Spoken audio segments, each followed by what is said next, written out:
Hey, what's up, cats and kittens? And shout out to all my Cerebralites. It is me, the Cerebral Diva, and I'm back with another episode of RealiTEA. And that's T-E-A. Why? Because I give it to you piping hot.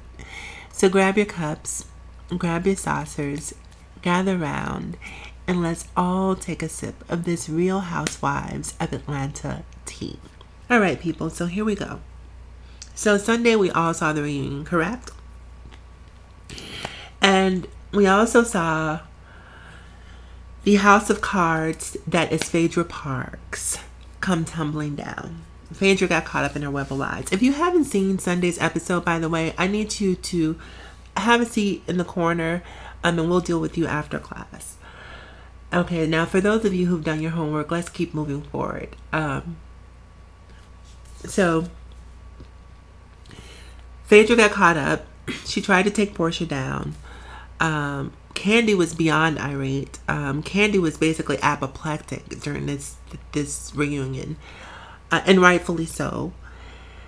And so ever since this reunion aired, I've been sort of scratching my head wondering, hey Candy, what's taking so long? Like, why haven't you filed a lawsuit?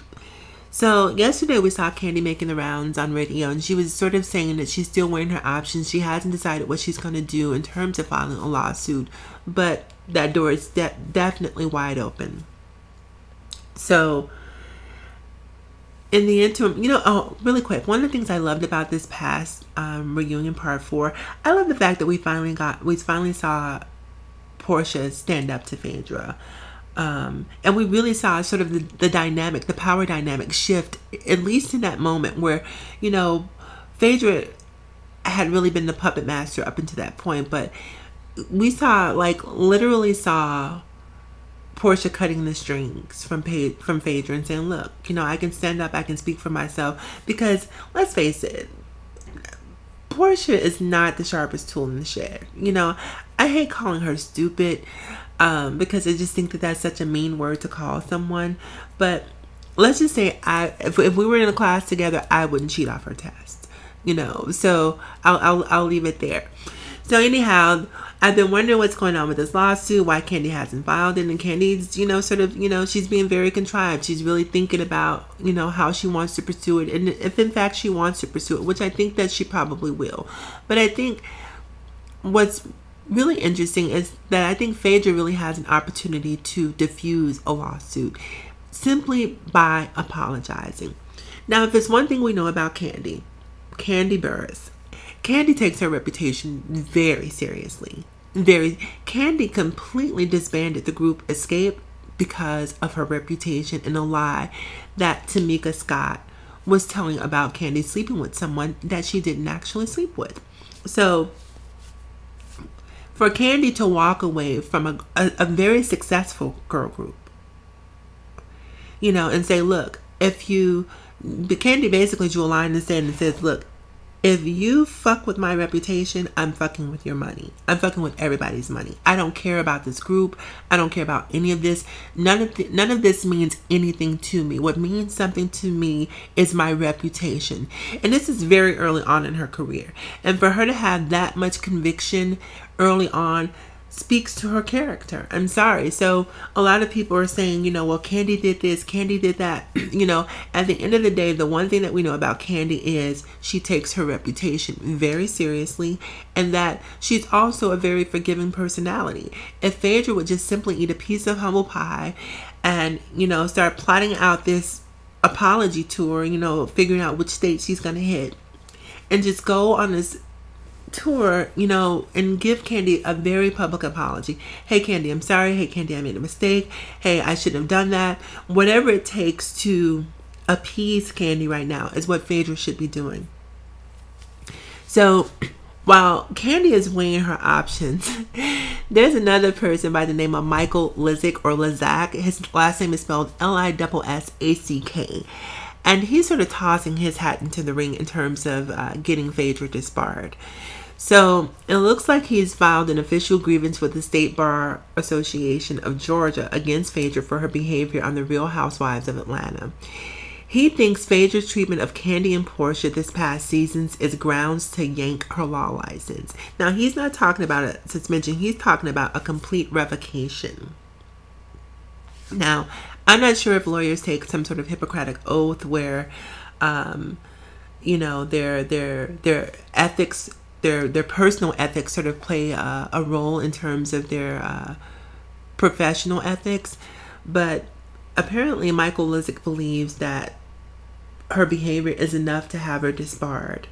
Now, he's the former director with Smith Barney who formerly blew the whistle on the firm in 1994 for overcharging municipalities. And this also isn't his first foray into sort of Real Housewives drama.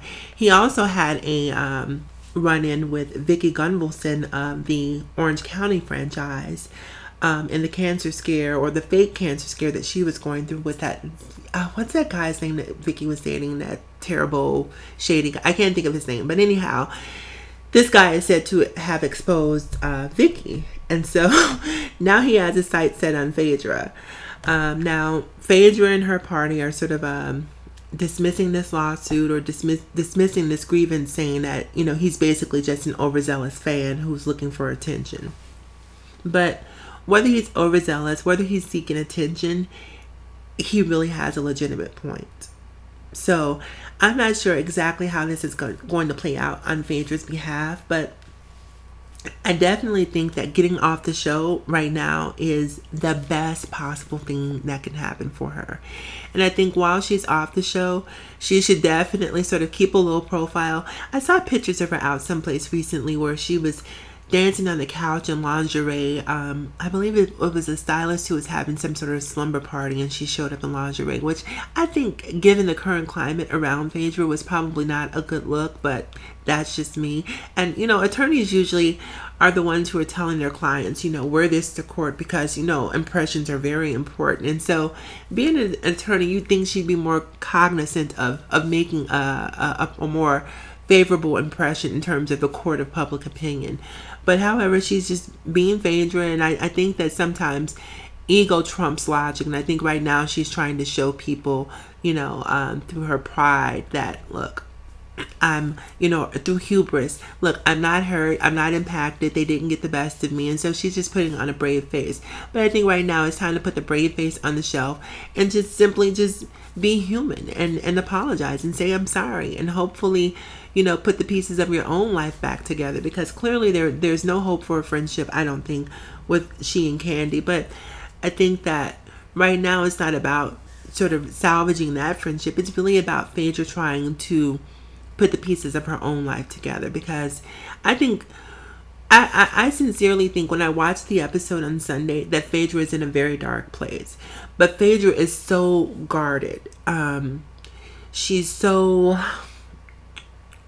emotionally detached that vulnerability is a very difficult place for her to exist. She doesn't know how to operate from the space of vulnerability. It's very uncomfortable for her. So when she's hurt, when she's feeling attacked or slighted in some way, then she goes into bitch mode, or she goes into diva mode, or she goes into attorney mode. You know, being able to say, that hurt me, being able to say, you know, that bothered me, being able to say that impacted me, it's just not a very comfortable place for Phaedra to exist. So hopefully she'll be able to tap into that. But anyhow, you guys, I feel like I've talked enough. So that's it for this episode of RealiTEA. Remember to like, comment, and subscribe. Also, remember to follow me across all social media platforms: Facebook, Instagram, Snapchat, Twitter. I'm Cerebral Diva on all platforms. So if you can spell, you can find me. What else? Oh, as always, there is something else. If you want to participate in Ask a Diva, which is where you can ask me questions, advice, what have you, you can send those directly to me at cerebraldiva@yahoo.com.